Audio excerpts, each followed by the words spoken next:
La palabra Apocalipsis proviene del griego apocalipto, que significa revelar, descubrir o quitar el velo. En el contexto bíblico, esta revelación no es solo una información cualquiera, sino que es la revelación divina que Jesucristo nos da, mostrándonos los eventos que deben suceder. Este acto de quitar el velo implica que lo que estaba oculto o incomprensible para la mente humana natural es ahora accesible para los siervos de Dios a través del Espíritu Santo. Dios desea que conozcamos el futuro por varias razones. Preparación espiritual. En Lucas 21, 34 al 36, Jesús advierte que debemos estar atentos y velar, evitando que nuestro corazón se distraiga con glotonerías, embriaguez o los afanes de la vida. Dios no quiere que seamos tomados por sorpresa como un ladrón en la noche. Evitar la ignorancia. Al entender los eventos que se avecinan, podemos mantener nuestra paz y confianza en Dios. Esto nos permite estar preparados para los desafíos espirituales que el mundo enfrentará, como la gran tribulación. Fortalecer nuestra fe. Al comprender que las profecías se cumplen, nuestra confianza en la soberanía de Dios aumenta. Esto también refuerza nuestra esperanza de que Jesús regresará, como lo prometió. El mensaje clave de Apocalipsis 1, 1 al 3. Estos versículos contienen 3 puntos esenciales. 1. El origen de la revelación. Es dada por Dios Padre a Jesús, quien la transmite a sus siervos a través de su ángel y su siervo Juan. 2. El propósito de la revelación. Mostrar las cosas que deben suceder pronto. Aunque algunos critican el término pronto, debemos recordar que, en el plan eterno de Dios, el tiempo humano es limitado. Segunda de Pedro 3, 8 al 9. 3. La bendición para los oyentes y obedientes.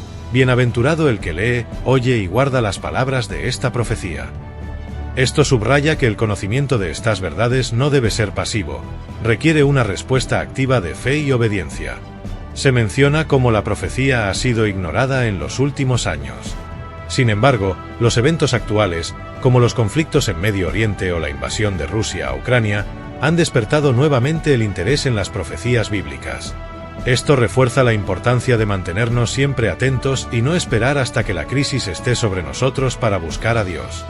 Jesús enfatizó en Lucas 21, 34 al 36, que debemos evitar las distracciones del mundo, como el materialismo, la fama y los afanes de la vida, ya que estas cosas ahogan nuestra relación con Dios. Solo aquellos que permanecen vigilantes y en oración serán considerados dignos de escapar de las calamidades que vendrán sobre el mundo. Bueno, podemos comenzar rápidamente con la etimología o el significado de la palabra apocalipto, que es la palabra griega que se tradujo revelación. En las Biblias en inglés, así se encuentra la traducción The Revelation of Jesus Christ. Y aquí se tradujo en el español la revelación. ¿Por qué? Porque la palabra apocalipto es una palabra que significa varias cosas. Literalmente, correr el velo o descubrir la cortina. Entonces, dice la Biblia que esta revelación es que Dios le da a su Hijo Jesucristo el poder de que Él, Jesucristo, nos corra la cortina para que nosotros, sus siervos.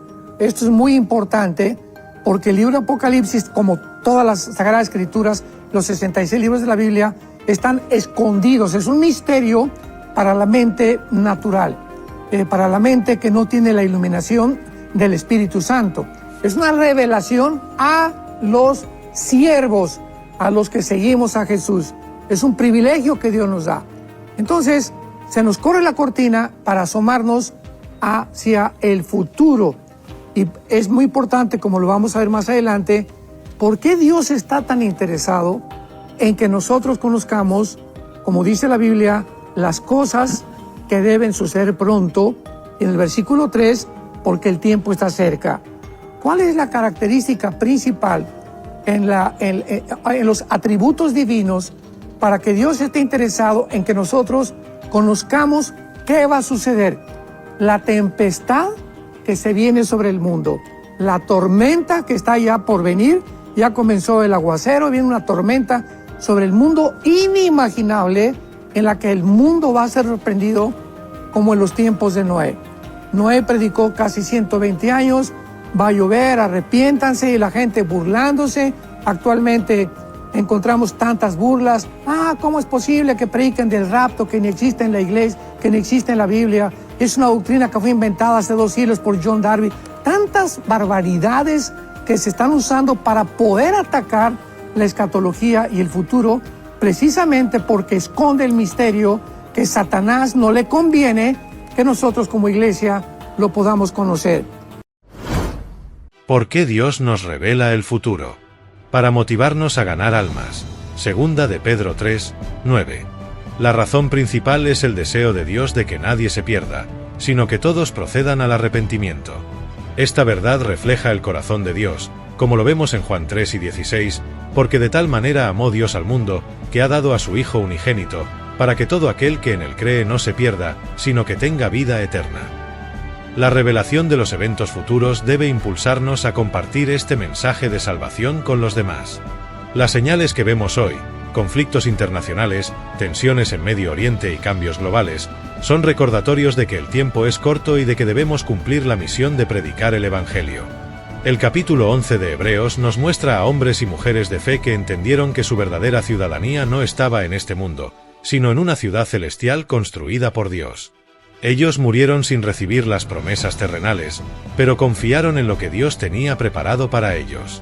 Esto nos enseña que nuestra vida aquí es temporal y que no debemos aferrarnos a las posesiones materiales ni a los logros de este mundo, porque el mundo pasa y sus deseos, pero el que hace la voluntad de Dios permanece para siempre. Primera de Juan 2 y 17. Nuestro enfoque debe estar en la eternidad. Conforme los eventos se desarrollan, podemos ver cómo las profecías bíblicas se cumplen con precisión. Por ejemplo, Israel como nación. Ezequiel 38, 8, profetiza que Israel sería restaurado como una nación después de estar disperso entre las naciones. Este evento histórico se cumplió en 1948, cuando Israel volvió a ser reconocido como un Estado. La transformación de la tierra. Antes de su restauración, Israel era una tierra desolada, pero hoy es un país floreciente, lleno de avances tecnológicos y una economía próspera. Esto cumple con profecías como Isaías 35, 1, que habla de que el desierto florecerá. Al ver estas cosas, se fortalece nuestra fe en que Dios es fiel a sus promesas. Si Él cumplió lo que dijo acerca de Israel, también cumplirá sus promesas para nosotros. Ezequiel 38 menciona una invasión futura a Israel por una confederación de naciones lideradas por Gog de la tierra de Magog. Esta profecía apunta a una gran guerra en los últimos tiempos, pero antes de esa tercera guerra mundial ocurrirán otros conflictos menores, como los que ya estamos viendo en el mundo. Un detalle importante es que esta invasión ocurrirá cuando Israel viva confiadamente. Hoy, aunque Israel es una nación fuerte, no vive en completa paz, rodeado por enemigos y conflictos constantes. Esto indica que aún hay eventos proféticos que deben cumplirse antes de esta guerra final. Implicaciones para nosotros los cristianos. Estar vigilantes. Jesús nos exhorta a velar y orar para no ser sorprendidos como por un ladrón en la noche. Lucas 21, 34 al 36.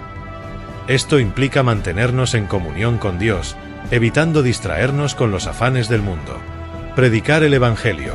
La urgencia de los tiempos debe motivarnos a compartir el mensaje de salvación, ya que Dios no quiere que nadie se pierda. Confiar en la soberanía de Dios. Aunque los tiempos son inciertos y difíciles, podemos tener paz al saber que Dios tiene todo bajo control y que sus planes se cumplirán. ¿Por qué Dios quiere que nosotros conozcamos el futuro?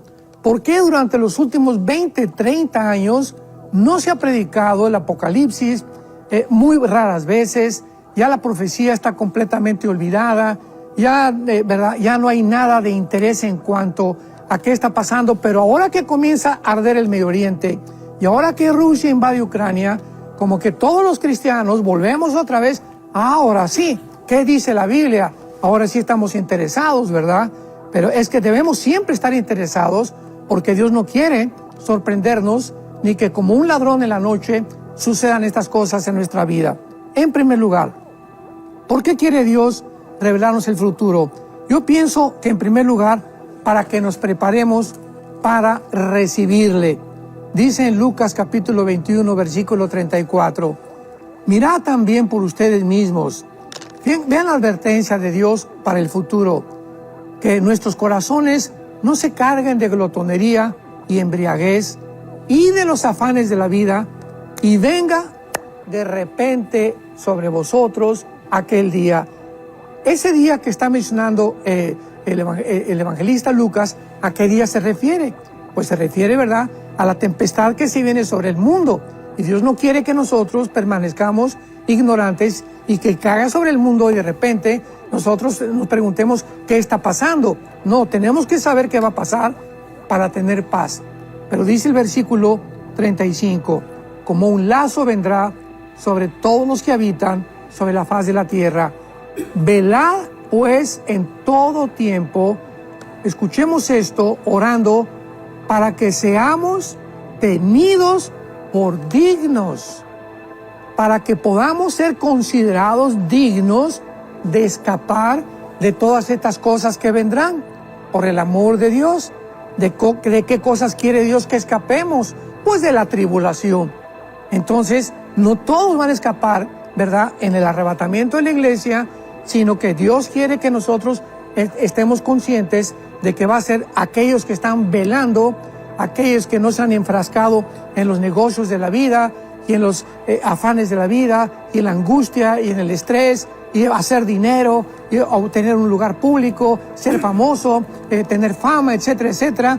Todos estos enemigos entran y ahogan la semilla de Dios. Entonces, esta es la primera cosa que Dios quiere que nosotros sepamos, porque quiere que nosotros conozcamos el futuro. Actualmente, Israel no ha vivido en una paz total desde su restauración como nación en 1948. Su realidad cotidiana está marcada por conflictos y amenazas constantes.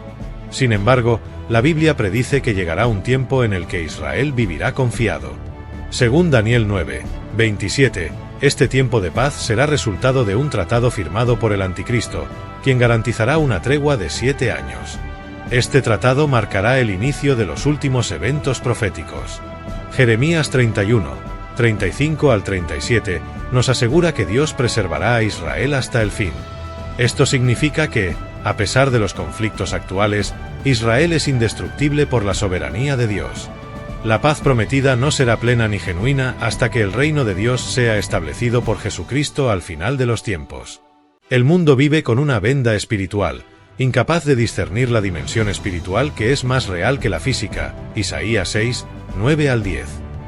Sin embargo, al experimentar el nuevo nacimiento a través del Espíritu Santo, esta venda se cae, y comenzamos a ver con claridad la verdad de Dios. Esto se da en un proceso progresivo. Primer paso: creer en lo que Jesús hizo en la cruz, su muerte y resurrección. Segundo paso: deseo de conocer a Dios y vivir conforme a su palabra. Este deseo se alimenta con la oración, la lectura bíblica y la comunión con otros cristianos. El peligro está en alejarnos de Dios. Satanás utiliza estrategias sutiles para separarnos, distraernos con los afanes del mundo, enfriarnos espiritualmente y apagar nuestro amor por las almas. La solución es permanecer firmes en una relación diaria con Dios. El apóstol Juan fue testigo ocular de la vida, muerte y resurrección de Jesús. En Primera de Juan 1, 1 al 3, Juan nos recuerda que lo que él vio, tocó y escuchó es la base de su testimonio. Esto nos enseña que nuestro llamado como cristianos es dar testimonio de Cristo al mundo. Este testimonio tiene dos pilares. Proclamar el Evangelio. Jesús fue crucificado, enterrado y resucitó al tercer día. Este mensaje debe ser compartido en todos los ámbitos de nuestra vida, con compañeros de trabajo, amigos y hasta con líderes en posiciones de autoridad. Vivir el Evangelio. Nuestra vida debe reflejar la obra transformadora de Cristo, mostrando amor, fe y obediencia. Romanos 10, 14 al 15, enfatiza la importancia de predicar. ¿Cómo invocarán a aquel en quien no han creído? ¿Y cómo creerán en aquel de quien no han oído? ¿Y cómo oirán sin haber quien les predique? La revelación del futuro en la Biblia no es para asustarnos, sino para prepararnos y motivarnos a vivir con propósito. Mientras vemos cumplirse las profecías, debemos estar atentos a las señales. Los conflictos en Israel, las tensiones globales y los cambios en el mundo son recordatorios de que el regreso de Cristo está cerca. Vivir en santidad.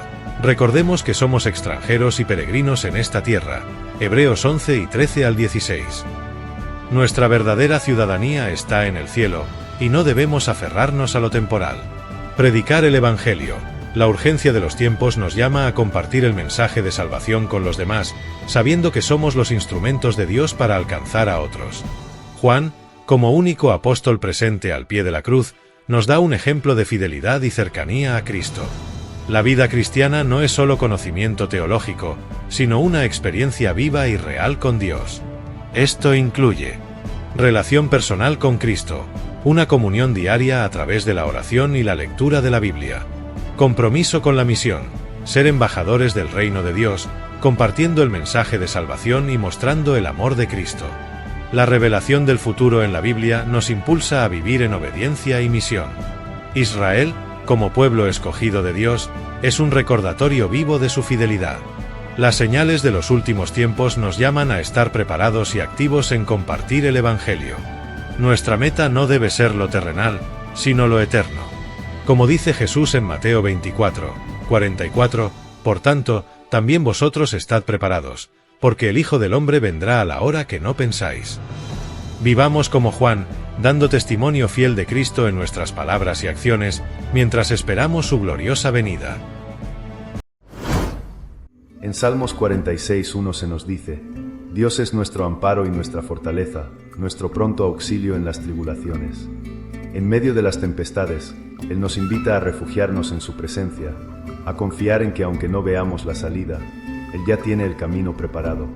A lo largo de nuestras vidas, Dios nos llama a alejarnos del pecado y a rechazar las tentaciones. Esto no significa que nunca fallaremos, pero sí implica que, con su ayuda, podemos levantarnos una y otra vez. Él nos promete una victoria segura, porque su poder es mayor que cualquier fuerza que se levante contra nosotros. Su amor es incondicional y eterno. No importa cuántas veces caigamos, Dios siempre está dispuesto a levantarnos, a sanar nuestras heridas y a mostrarnos que su plan es de bendición y redención. En Deuteronomio 31:8 leemos: El Señor mismo irá delante de ti y estará contigo, nunca te dejará ni te abandonará. No tengas miedo ni te desanimes. Este versículo nos recuerda que, pase lo que pase, Dios jamás nos soltará. Cada lucha, cada lágrima y cada momento difícil están siendo utilizados por Dios para moldearnos y prepararnos para algo mayor. Su propósito no es solo darnos consuelo, sino también transformarnos en personas más fuertes, llenas de fe y amor. Incluso en medio del dolor, su paz puede llenar nuestros corazones, porque sabemos que Él está obrando para nuestro bien. Una promesa de victoria. Aunque a veces el camino sea arduo, la recompensa es inmensurable. Dios promete que los que perseveran con valentía y fe recibirán una corona de vida. Santiago 1:12. Por eso, sigamos adelante con la certeza de que cada paso que damos está siendo observado y guiado por Él. Finalmente, recordemos que nuestra vida es parte de un plan celestial perfecto. Aunque no podamos entenderlo completamente ahora, un día veremos cómo cada pieza encaja a la perfección. Dios está con nosotros en cada momento, fortaleciendo nuestro espíritu, llenándonos de esperanza y recordándonos que su amor nunca falla. Amén. Que estas palabras fortalezcan tu fe y te animen a confiar plenamente en Dios. Él nunca te soltará y siempre te guiará hacia la victoria. El versículo 12 de Apocalipsis 16 describe cómo el ángel derrama la sexta copa sobre el gran río Eufrates, y sus aguas se secan para que los reyes del oriente puedan avanzar hacia la batalla en el valle de Megido, conocido como Armagedón. Esto representa una intervención divina que permite que los ejércitos se congreguen para un enfrentamiento final. Aunque parece que los eventos suceden por decisiones humanas o influencia satánica, en realidad están bajo el control soberano de Dios.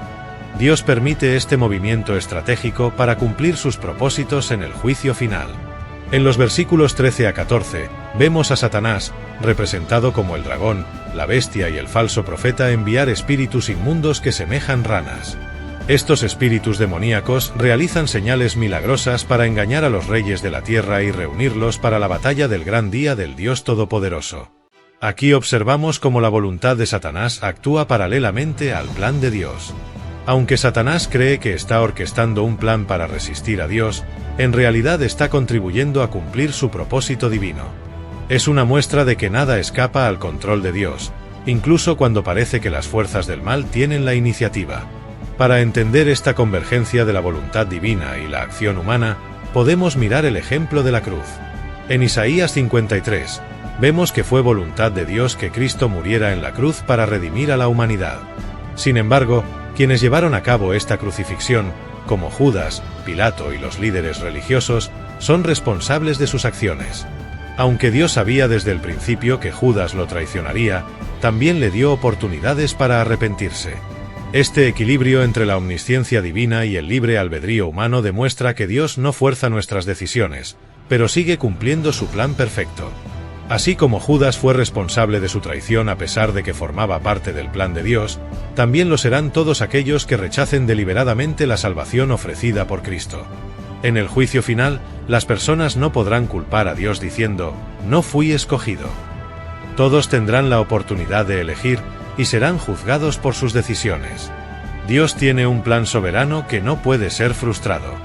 Aunque Satanás y los hombres intenten resistirlo, todo terminará cumpliendo su propósito.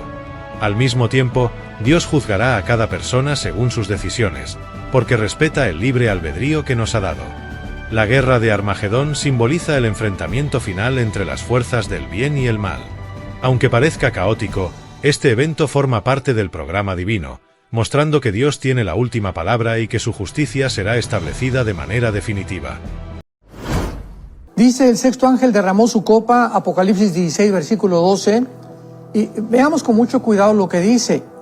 Sobre el gran río Éufrates, y el agua de este se secó para que estuviera preparado el camino a los reyes del oriente. O sea, vemos aquí una intervención divina y una intervención satánica en el mundo. La pregunta es cómo pueden convergir estas dos voluntades o estos dos sistemas para que tengamos una explicación, y esto nos va a ayudar muchísimo a entender la mente de Dios. Entonces vemos que aquí Dios está preparando, manda un ángel para que se seque el río Éufrates y para que los reyes del oriente se dirijan hacia la planicie, que es el Valle del Megido, que está en Israel, que es donde va a tener lugar la Tercera Guerra Mundial. Y vemos a continuación que dice el versículo 13, y vi salir de la boca del dragón. O sea, al mismo tiempo, qué interesante, al mismo tiempo que los ángeles están preparando el camino para esta guerra y para que vengan los ejércitos, vemos que Satanás, de su boca salen 3 espíritus inmundos a manera de ranas, de la boca del dragón, de la boca de la bestia y de la boca del falso profeta, que son espíritus de demonios que hacen señales y van a los reyes de la tierra para reunirlos a la batalla de aquel gran día del Dios Todopoderoso. Pregunta, entonces, ¿quién está haciendo esta reunión? ¿Quién está detrás convocando esta reunión para la Tercera Guerra Mundial? Porque por un lado vemos que Dios está interviniendo y por el otro lado Satanás está enviando y contribuyendo a este plan sin que él se dé cuenta, lo vamos a explicar, sin que él se dé cuenta que algo está mucho más grande que él, que es Dios, porque Dios es omnisciente y todo lo sabe. Y para poder entender esto, regresemos a la cruz, hace 2000 años. Vemos que la cruz fue una trampa también. O sea, la Biblia es clarísima, Isaías 53, Dios quiso castigar a su Hijo.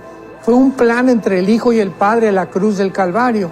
Pero al mismo tiempo, Satanás aprovechó este momento, porque vemos desde el principio que comenzó a atacar a Cristo. Si tú eres el Hijo de Dios, di esto. Si tú eres el Hijo de Dios, aviéntate del templo, etcétera, etcétera. Entonces Satanás creyó que la cruz era precisamente el momento en que él iba a impedir que la semilla de Eva, ¿verdad?, pudiera traer al Mesías, o que pudiera el Mesías llevar a cabo su ministerio de cortarle la cabeza. Y entonces qué sorpresa se dio Satanás, porque nos imaginamos cuando muere Cristo había, yo creo, una sinfónica satánica arriba en el cielo. Amén, esto y el otro, así sea, qué bueno, ya murió el Hijo de Dios. Y a los 3 días el susto que se llevó cuando Jesucristo vence la tumba y sale vencedor. Entonces vemos en Colosenses 2 que dice que exhibió a las potestades completamente, y para que el mundo supiera quién era realmente el que está a cargo del programa en el mundo. El Salmo 9:15 describe una verdad poderosa. Se hundieron las naciones en el hoyo que hicieron, en la red que escondieron fue atrapado su pie. Este versículo nos revela cómo las naciones, en su rebelión contra Dios, terminan atrapadas por sus propias artimañas. Este versículo muestra un principio fundamental: Dios es justo, y la maldad de las naciones eventualmente se vuelve contra ellas. Aquellos que buscan hacer daño, construir trampas o destruir a otros, terminan siendo víctimas de sus propios planes. Es un recordatorio de que la soberanía de Dios rige sobre todo, incluso sobre los actos más oscuros de los hombres. Actualmente, muchas naciones buscan ejercer control absoluto, implementar ideologías y manipular a la población, como por ejemplo las pandemias y agendas globales. Sin embargo, lo que no perciben es que están contribuyendo al cumplimiento del plan de Dios. Aunque intenten tomar el control, sus acciones solo los llevarán a cumplir los juicios que Dios ya ha establecido. Jesucristo, en Mateo 24, 6 al 8, menciona que habrá guerras, rumores de guerras, pestes y hambre como parte de los principios de dolores. Esto significa que los eventos actuales, como conflictos geopolíticos, enfermedades y crisis económicas, son señales que apuntan hacia un desenlace mayor en el plan divino. Sin embargo, estas señales no deben ser confundidas con el Armagedón. La Tercera Guerra Mundial bíblica no será entre grandes potencias como Rusia, China o Estados Unidos. Será un conflicto global que culminará en el Valle de Megido, donde las naciones del mundo se reunirán contra Israel, guiadas por el Anticristo. Apocalipsis 16:16. El Salmo 2, 1 al 4, complementa esta idea. ¿Por qué se amotinan las naciones y los pueblos piensan cosas vanas? Los reyes de la tierra se levantan, y los príncipes consultan unidos contra Jehová y contra su ungido. A pesar de los intentos de las naciones por rebelarse contra Dios y establecer su propio control, todo terminará siendo parte del cumplimiento de su plan soberano. Dios no solo permite estos eventos, sino que ya conoce su desenlace. Él usa incluso las acciones de los impíos para llevar a cabo su voluntad, como lo hizo con Judas o con los líderes religiosos que crucificaron a Cristo. Hechos 2:23. Lo que vemos hoy en el mundo es una preparación para el tiempo que la Biblia llama la Gran Tribulación, también conocida como el tiempo de angustia para Jacob, Jeremías 30:7. Este será un periodo de 7 años de juicio y purificación para Israel y el mundo, Daniel 9:27. Los términos Día del Señor, Día de la Ira y Día de Jehová en el Antiguo Testamento siempre apuntan a este periodo final. Jesucristo dijo en Mateo 24:21, que será una tribulación como nunca antes en la historia. Será un tiempo de caos mundial, pero también de intervención directa de Dios para llevar a cabo su plan final. Es importante destacar que los creyentes en Cristo no pasarán por esta tribulación. Como menciona Primera de Tesalonicenses 1, 10 y 5 al 9, Dios no nos ha puesto para ira, sino para alcanzar salvación por medio de nuestro Señor Jesucristo. Antes de que la ira de Dios se derrame sobre el mundo, la Iglesia será arrebatada para estar con el Señor. Primera de Tesalonicenses 4, 16 al 17. Esto nos da esperanza y confianza en medio de los eventos actuales. Esto nos ayuda mucho a comprender la Biblia para que podamos entender que al mismo tiempo que Dios es soberano y Dios tiene un programa que nadie va a poder cambiar, al mismo tiempo Él culpa a las personas que están involucradas en ese programa, como en Hechos capítulo 2. Dice la Biblia que Pedro se levanta en el día de Pentecostés y dice, de acuerdo al determinado consejo y anticipado conocimiento de Dios, vuelvo a repetir, de acuerdo al predeterminado consejo y anticipado conocimiento de Dios, Cristo murió en la cruz. Pero al mismo tiempo, Dios culpa a Herodes, Dios culpa a Pilatos del asesinato de Cristo. Entonces, aquí es la pregunta, que es por eso lo maravilloso y lo precioso de la teología. ¿Cómo es posible que Dios haya planeado la muerte de Cristo y culpe también a los que estuvieron formando parte de esta crucifixión? Y lo mismo ya en tercer lugar, el ejemplo de Judas. Judas, pues ya estaba escrito que él era el hijo de pecado, el hijo de perdición. Pero al mismo tiempo vemos que Dios había planeado que Judas fuera el que entregara a Jesucristo. Y Judas está ahorita en el infierno y va a pasar al lago de fuego posteriormente. Judas se puede levantar en el día del juicio y decirle a Dios, oye, pero ¿cómo es posible que tú me condenes si tú me escogiste para que yo entregara a tu Hijo Jesucristo? Traigo todo esto a colación, Roger, porque son preguntas que son las que más nos han hecho en los últimos meses acerca de cristianos sinceros, personas, ¿verdad?, que están buscando de alguna manera creer que hay contradicción en la Biblia. Y por eso traigo esto a colación antes de entrar a materia, porque pues Dios en el día del juicio le va a decir a Judas: sí, Judas, claro que sí, yo sabía que tú ibas a entregar a mi hijo, pero al mismo, eso porque Dios es omnisciente, o sea, Dios conoce las cosas por anticipado, pero al mismo tiempo que yo sabía eso, te di la oportunidad durante estos años que estuviste conmigo, Jesucristo, de que pudieras arrepentirte. O sea, mi amor se manifiesta aún viendo yo que tú ibas a tomar esa decisión. Yo no podía impedirla, porque si lo hubiera impedido, hubiera violado la característica más grande que les he dado a los seres humanos, que es el libre albedrío. Así que esta es la razón por la cual somos responsables, y en el infierno va a haber un letrero, ¿verdad? No puede haber un letrero que diga: pues yo estoy aquí en el infierno porque Dios no me escogió, ¿verdad? Que es el hipercalvinismo. Entonces es una exageración. Entonces en el infierno y en el lago de fuego van a estar las personas que deliberadamente tuvieran la oportunidad de poder aceptar la salvación. El Salmo 9:15 nos recuerda que, aunque las naciones se rebelen y traten de implementar sus propios planes, todo está bajo el control de Dios. Ellos caerán en sus propias trampas y su justicia prevalecerá. Como creyentes, debemos estar atentos a las señales de los tiempos, pero también firmes en nuestra fe, sabiendo que nuestro destino está asegurado en Cristo. Vivimos en tiempos difíciles, pero no debemos temer. Todo lo que sucede, desde las conspiraciones humanas hasta los desastres naturales, está siendo usado por Dios para cumplir su plan perfecto. Las naciones pueden intentar controlar el mundo, pero al final, el Señor será exaltado por encima de las naciones. Salmo 46:10. Nuestra tarea es confiar en su soberanía, proclamar el Evangelio y esperar con esperanza la venida de Cristo.